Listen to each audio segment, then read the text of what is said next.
Hi all. Sorry about not being in the frame in this section. I didn't even realize I wasn't. Still kind of new at this, trying to figure everything out. Plus, like I had said in an earlier video, when I have this phone recording and the phone is mounted horizontally as if you were actually trying to record, with the professional camera and everything like that, this is how this particular platform fills out the screen, and I'm not real impressed with it. Of course, you can still see everything that the camera's picking up, but you still got the top and the bottom margin there that I don't really like that much. But I'm just trimming the logs to size here, just to fit on the trailer. That it's a hollow sugar maple, nothing marketable. It's just going to be firewood. Of course, it's green, so it's going to need some time to dry out.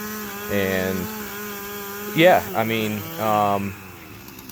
it's a good little trailer. I've really not extensively used it. This is only the second time that I've used it. This time I did not take it in the woods. I just used it to transport the logs from this landing to my house.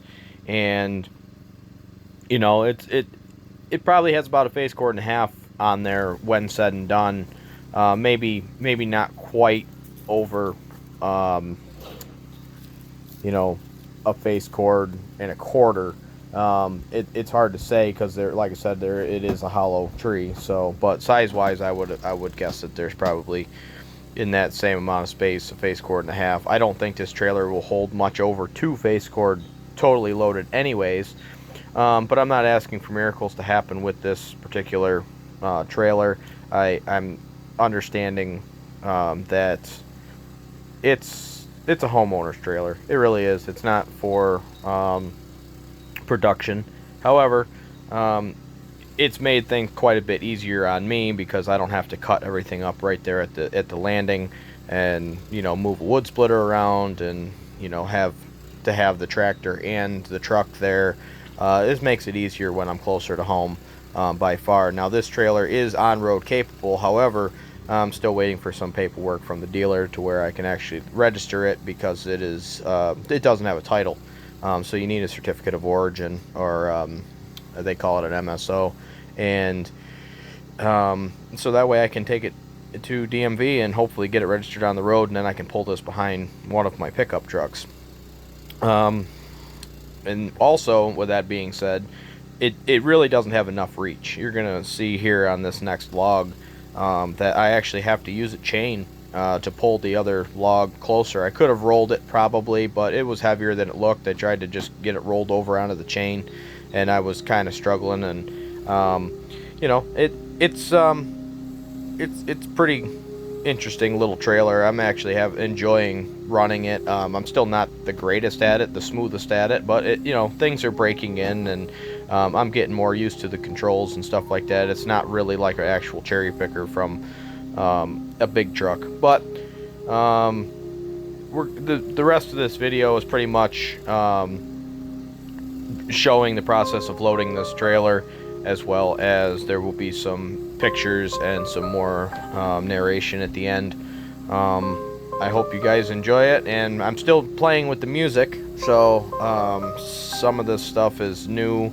I don't know how well it's gonna fit in here, but just like I said, playing around, trying to get used to it. Not asking for miracles to happen. And that being said, enjoy the rest of the video, and we'll talk at the end.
right here I have a log that I picked up that wasn't completely cut through. I'd hit some mud and dubbed the chain earlier when I was trimming the logs. That particular chainsaw is a Stihl 441C. I'm running a 25-inch light bar on it with a square ground chain.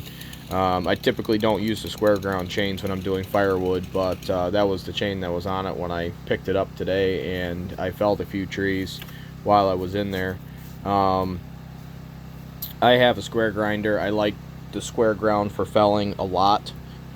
It's so much faster and smoother. It bore cuts better. It cuts longer as far as I'm concerned, especially when I'm cutting, well, anything. Even if I'm cutting hardwood, unless it's, a lot of beech or a lot of hickory or something that's extremely dense.